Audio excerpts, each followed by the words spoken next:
الحمد لله كفى وسلام على عباده الذين اصطفى أما بعد فأعوذ بالله من الشيطان الرجيم بسم الله الرحمن الرحيم وسيجنبها الأتقى الذي يؤتي ماله يتزكى صدق الله العظيم وقال رسول الله صلى الله عليه وسلم أول صلاح هذه الأمة باليقين والزهد وأول فسادها بالبخل والعمل كما قال صلی اللہ علیہ وسلم۔ میرے بھائیو محترم بزرگوں اور دوستو، سیرت طیبہ کے عنوان پر بات چل رہی ہے۔ حضرت جناب رسول اللہ صلی اللہ علیہ وسلم پر سب سے پہلی وحی کا جو نزول ہوا ہے، اور آپ علیہ السلام کی جب حضرت ابوبکر صدیق رضی اللہ عنہ سے ملاقات ہوئی تو آپ نے حضرت ابوبکر صدیق رضی اللہ عنہ کو اسلام پیش کیا، تو فوراً حضرت ابوبکر صدیق رضی اللہ عنہ نے اسلام کو قبول کیا۔ اب جیسے ہی اسلام کو قبول کیا ہے تو ایمان اور اعمال کی محنت کے اندر لگے ہیں۔ جس دین کو قبول کیا اس دین کی قربانی، اس دین کے لیے قربانی اور اس دین کی محنت کے اندر مسلسل لگے ہیں۔ اسی لیے حضرت ابوبکر صدیق رضی اللہ عنہ کے ہاتھ کے اوپر 2 دن کے اندر 9 لوگ مسلمان ہوئے، جن میں سے 5 تو وہ ہیں جو عشرہ مبشرہ ہیں۔ حضرت ابوبکر صدیق رضی اللہ عنہ مالدار آدمی تھے۔ ازدی عالم جو قبیلہ ازد کا رہنے والا تھا، اس نے کہا تھا کہ آپ سب سے بڑے معین و مددگار ہوں گے ان کے، یعنی حضور اکرم صلی اللہ علیہ وسلم کے۔ تو اپنا سارا مال اللہ کے دین کی رضا کے لیے، اللہ کے لیے خرچ کیا کرتے تھے۔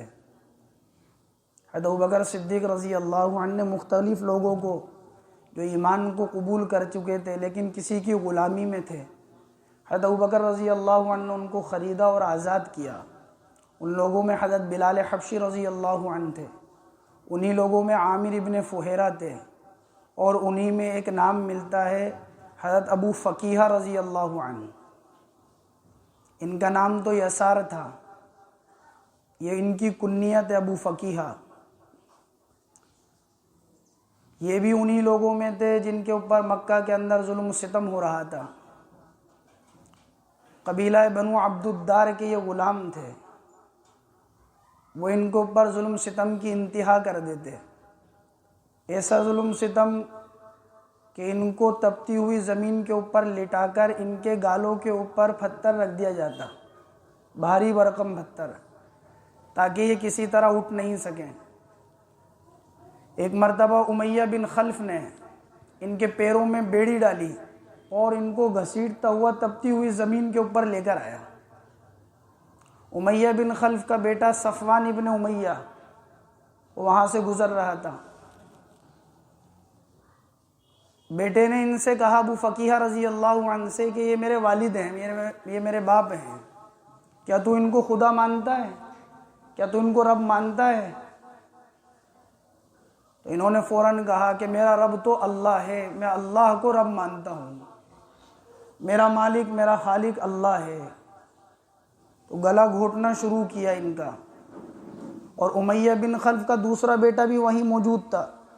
اس نے اپنے بھائی سے کہا کہ زور سے گلا گھوٹ ان کا، اور زور سے گلا گھوٹا، یہاں تک کہ یہ محسوس ہوا کہ ان کی جان نکل گئی۔ اور بعض روایتوں میں آتا ہے کہ اتنا ظلم ستم ان کے اوپر کیا جاتا تھا کہ تپتی ہوئی زمین کے اوپر لا کر ان کو ظلم ستم کیا جاتا، ان کے اوپر پتھر ان کے اوپر رکھ دیا جاتا، اور وہاں تک نہیں چھوڑتے یہاں تک کہ یہ بے ہوش نہیں ہو جاتے۔ حضرت ابوبکر صدیق رضی اللہ عنہ کا گزر ہو رہا تھا ادھر سے۔ حضرت ابوبکر صدیق رضی اللہ عنہ نے کہا اس غلام کو فروخت کرو گے؟ تاکہ یہ غلام ہمارے ویسے بھی کسی کام کا نہیں ہے۔ حضرت ابوبکر صدیق رضی اللہ عنہ نے اس غلام کو خریدا، حضرت ابو فقیہ رضی اللہ عنہ کو خرید کر لے جا رہے تھے۔ تو جاتے جاتے لوگوں نے یہ سوچا کہ ہم تو ان پر ظلم ستم کرتے ہی ہیں، جاتے جاتے اور کر لو، کہ کچھ لوگ اچھل کر لب کے اور اس زور سے ان کے لات وغیرہ ماری کہ ان کی پسلیاں ٹوٹ گئی تھیں، یہ وہیں بے ہوش ہو کر گر گئے۔ ہوش آیا، حضرت ابوبکر صدیق رضی اللہ عنہ نے فرمایا کہ پانی پی لو۔ انہوں نے کہا کہ میں جناب رسول اللہ صلی اللہ علیہ وسلم کو جب تک دیکھ نہیں لیتا میں پانی کی ایک گھونٹ نہیں پیوں گا۔ حضرت ابوبکر صدیق رضی اللہ عنہ کو اٹھا کر لے کر گئے حضرت ارقم رضی اللہ عنہ کے مکان میں، جو دعوت کا سب سے پہلا مرکز تھا، دار ارقم جسے کہا جاتا تھا، وہاں لے کر گئے، ہوش میں ہیں۔ حضرت ابوبکر نے فرمایا اب تو پی لو پانی۔ انہوں نے کہا کہ جس کی وجہ سے مجھے تکلیف دی گئی اور جن کا کلمہ میں نے پڑھا، جن کے لیے میں نے تکالیف کو برداشت کیا، میں تو یہ چاہتا ہوں کہ ان کے ہاتھ سے پانی پیوں۔ یہ صحابی حبشہ کی بھی انہوں نے ہجرت کی ہے، حضرت ابو فقیہ رضی اللہ عنہ نے، اور مدینے کی بھی ہجرت کی ہے۔ مدینے کے اندر جب ہجرت کر گئے تو شروع ہی کے اندر ہی ان کا انتقال ہو گیا تھا، کیونکہ ظلم ستم اتنا ہوا تھا کہ ہاتھ پیروں نے ان کے جواب دے دیا تھا، شروع ہی کے اندر انتقال ہو گیا۔ انہی لوگوں کے اندر جنہیں حضرت ابوبکر صدیق رضی اللہ عنہ نے خرید کر آزاد کرایا، حضرت ذنیرہ رضی اللہ عنہ، جنہیں زنیرہ کہتے ہیں، نام ہے ان کا اصل حضرت ذنیرہ رضی اللہ عنہ، روم کے رہنے والی تھی، اور وہاں سے فروخت ہوتے ہوتے مکہ کے بازار کے اندر آ گئی۔ بعض روایتوں میں آتا ہے کہ ابو جہل نے ان کو خریدا، بعض میں آتا ہے کہ حضرت عمر رضی اللہ عنہ کے خاندان والوں نے ان کو خریدا تھا۔ ظلم ستم کیا جاتا ہے ان کے اوپر، صرف اس وجہ سے کہ یوں کہتے ہیں کہ ہمارا رب ایک ہے، اللہ ہے ہمارا رب، اس کے علاوہ کوئی بات نہیں ہے، الا یقولوا ربنا اللہ، یوں کہتے ہیں ہمارا رب اللہ ہے، ہمارا رب ایک ہے، اس وجہ سے ان کو تکلیف دی جاتی ہے۔ حتیٰ کہ حضرت ابوبکر صدیق رضی اللہ عنہ نے ان کو خریدا اور خریدنے کے بعد آزاد کرایا۔ جب یہ آزاد ہوئی تو ان کے آنکھوں کی بینائی چلی گئی۔ آزاد ہونے کے بعد، ایمان قبول کرنے کے بعد، اسلام قبول کرنے کے بعد آنکھوں کی بینائی چلی گئی۔ لوگوں نے ان کو طعنہ دیا کہ لات اور عزیٰ نے تیرے آنکھوں کی بینائی کو چھین لیا ذنیرہ، اگر تو اپنے مذہب پر قائم رہتی، جیسے ہم عبادت کرتے ہیں غیروں کی، اگر تو بھی ایسے ہی عبادت کرتی تو آج تیرے ساتھ یہ معاملہ نہیں ہوتا، تیرے آنکھوں کی بینائی باقی رہتی۔ دیکھ کیسا مزہ چھکا تو نے کہ تو نے ہمارے معبودوں کو چھوڑا اور تو نے ایک اللہ کو مانا تو انہوں نے تیری آنکھوں کی بینائی کو چھین لیا۔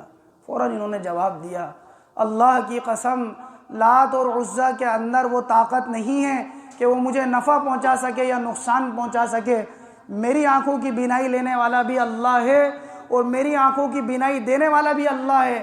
رات میں یہ بات کہی تھی، صبح جب اٹھی تو آنکھوں کی بینائی اللہ نے واپس لوٹا دی۔ حضرت ذنیرہ رضی اللہ عنہ، اسلام کا دور ہے، جناب رسول اللہ صلی اللہ علیہ وسلم آپ پر پہلی وحی کا نزول ہوا ہے، حضرت ابوبکر ایمان میں داخل ہوئے ہیں۔ یہ وہ چند لوگ تھے، حضرت بلال حبشی رضی اللہ عنہ، عامر ابن فہیرہ، ابو فقیہ، حضرت ذنیرہ، اور بھی ان کے علاوہ لوگ ہیں جنہیں حضرت ابوبکر صدیق رضی اللہ عنہ نے خرید کر آزاد کیا تھا۔ 3 سال تک آپ علیہ الصلوۃ والسلام پر، بعض روایت میں 2.5 سال تک پہلی وحی کے بعد دوسری وحی نازل نہیں ہوئی آپ پر، اور آپ اس درمیان میں کیا کرتے تھے؟ لوگوں کو ایمان کی دعوت دیا کرتے، چھپ کے چھپ پر ایمان کی دعوت دیا کرتے تھے۔ اسی دوران کے اندر وہ واقعہ بھی پیش آیا حضرت ابو ذر غفاری رضی اللہ عنہ کا۔ حضرت ابو ذر غفاری رضی اللہ عنہ بڑے زاہد، بڑے عابد، بڑے عالم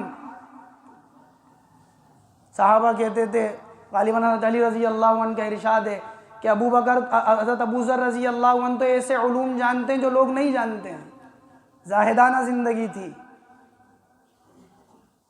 اللہ کے نبی ان کو نصیحت کیا کرتے تھے کہ ابو ذر اللہ کا ذکر کرا کر، قرآن کی تلاوت کیا کر، فَإِنَّهُ نُورُ لَكَ فِي السَّمَاءِ، کہ یہ تیرے لیے زمین کے اندر نور ہوگا، آسمان کے اندر تیرے لیے نور ہوگا۔ ابو ذر رضی اللہ عنہ کیسے مسلمان ہوئے؟ جب ان کو پتہ لگا کہ مکہ میں کسی شخص نے نبی ہونے کا دعویٰ کیا، وہ کہتا ہے کہ میرے پاس اللہ کی طرف سے وحی آتی ہے، ان کو علم ہوا، انہوں نے اپنے بھائی کو بھیجا مکہ کے اندر کہ جاؤ تم حالات معلوم کر آؤ، مکہ میں کیا حالات ہے، کیا بات ہے مکہ کے اندر، کیا معاملہ ہے مکہ کے اندر۔ ان کے بھائی آئے، انہوں نے دیکھا، احوال کو پرکھا، پھر جا کر اپنے بھائی کو بتایا کہ وہاں پر ایک شخص ہے جن کی بات بڑی عجیب ہے، نہ ان کا کلام کاہنوں کا کلام ہے، نہ ان کا کلام شاعروں کا کلام ہے، وہ اللہ کے نبی ہونے کا دعویٰ کرتے ہیں، وہ کہتے ہیں کہ فرشتہ میرے پاس آتا ہے وحی لے کر۔ حضرت ابو ذر رضی اللہ عنہ کو اس بات سے تسلی نہیں ہوئی، خود نے ارادہ کیا کہ میں خود جاتا ہوں اور جا کر دیکھوں گا۔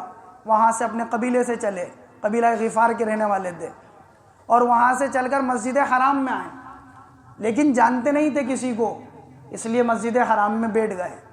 سارا دن گزر گیا، بیٹھے ہوئے ہیں، کسی سے معلوم نہیں کر رہے ہیں، کیا پتہ کیا حالات بنے بھی معلوم کر لوں، یہاں تو سختیاں ہو رہی ہیں، ظلم ستم ہو رہا ہے، اس لیے معلوم نہیں کیا۔ شام کو حضرت علی رضی اللہ عنہ نے دیکھا کہ ایک مسافر ہے جو صبح سے بیٹھا ہوا ہے، شام تک شاید جس کام کے لیے آیا ہوگا وہ کام پورا نہیں ہوا ہوگا، اس لیے بیٹھا ہے۔ حضرت علی رضی اللہ عنہ مہمان نواز تھے، بڑی مہمانی کیا کرتے تھے، ان کو اپنے ساتھ لے گا، چلو میرے گھر پر چلو، مہمان نوازی کی۔ صبح کو یہ واپس آ کر مسجد حرام میں بیٹھ گئے۔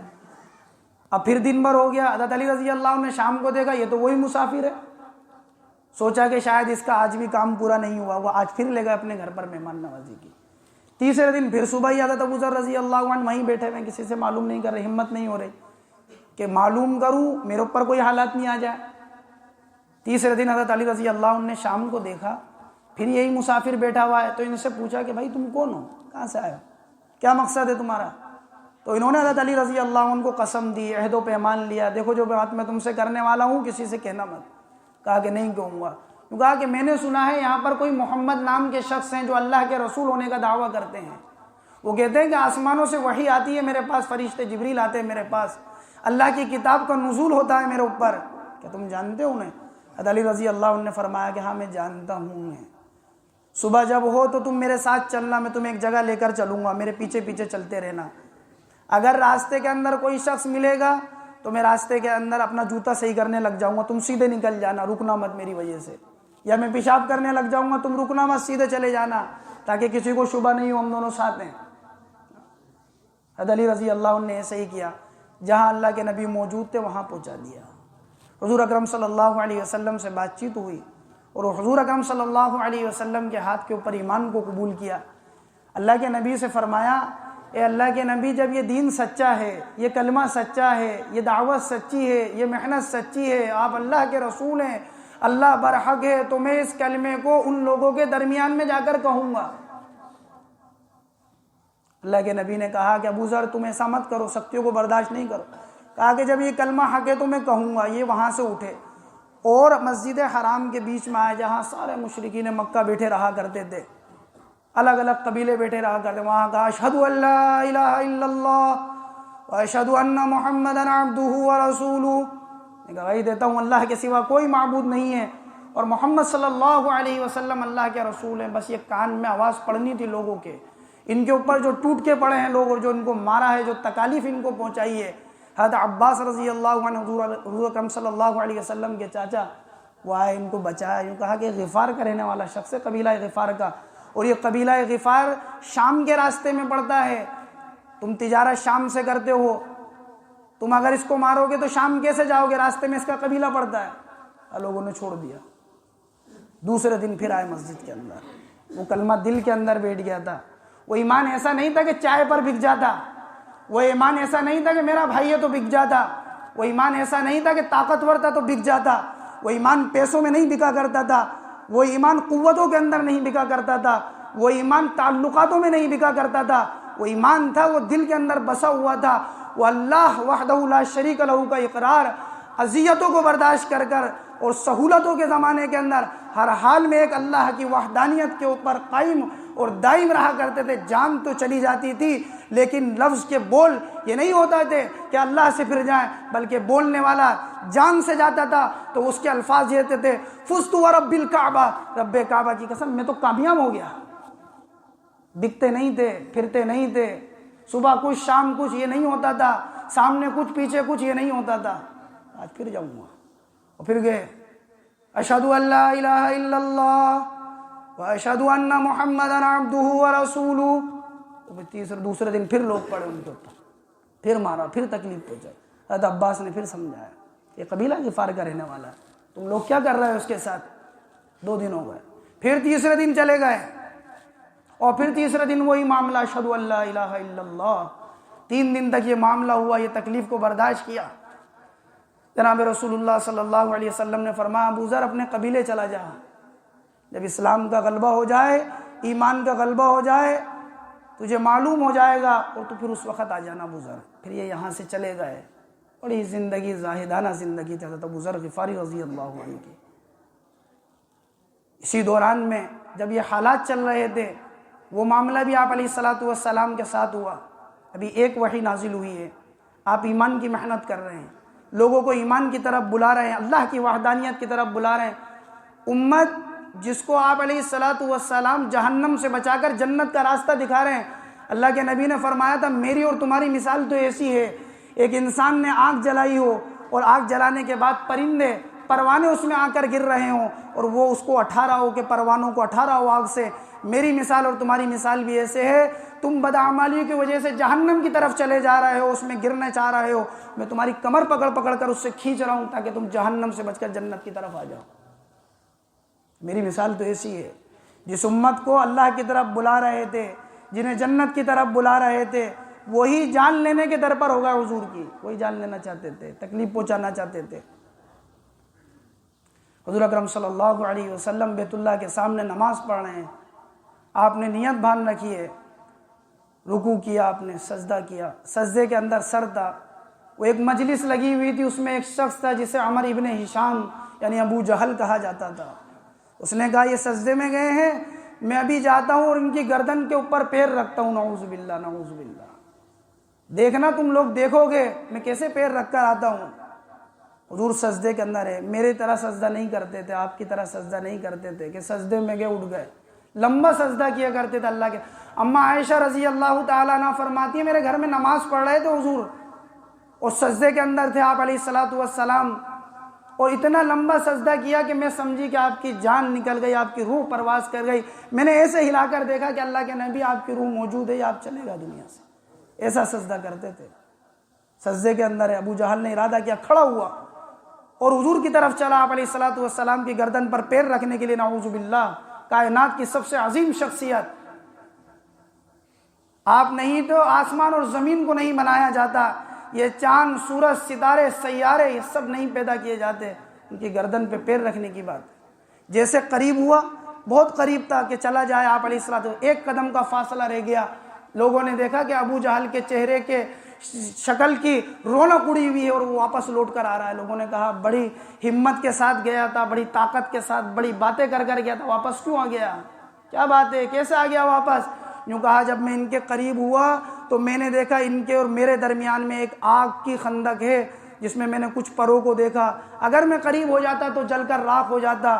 اللہ کے نبی نماز سے فارغ ہوئے، آپ نے فرمایا اللہ کی قسم اگر ابو جہل آج میرے قریب ہو جاتا تو جل کر راکھ ہو جاتا۔ اللہ نے قرآن میں آیتوں کا نزول فرمایا، ارأیت الذی ینہی عبدا اذا صلی ارأیت ان کان علی الہدی او امر بالتقوی ارأیت ان کذب وتولی الم یعلم بان اللہ یری۔ بھلا دیکھو تو صحیح، محمد صلی اللہ علیہ وسلم نماز پڑھ رہے ہیں اور یہ شخص ان کو نماز سے روک رہا ہے۔ یہ آیت اس واقعے کے نزول کے اندر نہیں ہے۔ بھلا بتاؤ تو صحیح وہ آدمی جو جھوٹا ہے، کون کہ ابو جہل، ارائیت ان کذب وتولی، پیٹ پھیرنے والا ہے، وہ یہ سمجھتا ہے الم یعلم بان اللہ یری، اللہ اس کو نہیں دیکھ رہے۔ ہرگز ایسا نہیں ہے، اللہ اس کو دیکھ رہے ہیں، اس کی حرکتوں کو دیکھ رہے ہیں۔ کلا، ہرگز ایسا نہیں ہے۔ لئن لم ینتہی لنصفعا بالناصیہ، یا تو یہ باز آ جائے ورنہ اس کی جھوٹی پیشانی کو پکڑ کر اللہ جہنم میں داخل کریں گے اسے۔ یہ وہ حالات تھے مکہ کے جو حضور اکرم صلی اللہ علیہ وسلم کے ساتھ اور صحابہ کے ساتھ پیش آ رہے۔ اسی سے متعلق انشاءاللہ ان ہفتے بعد۔ لا تحسب أن الدين بعيد عن حب وحياة، وبهجرك للدين ستحيا تعشق ما قلبك يهوى، أو أن الأيام ستحلو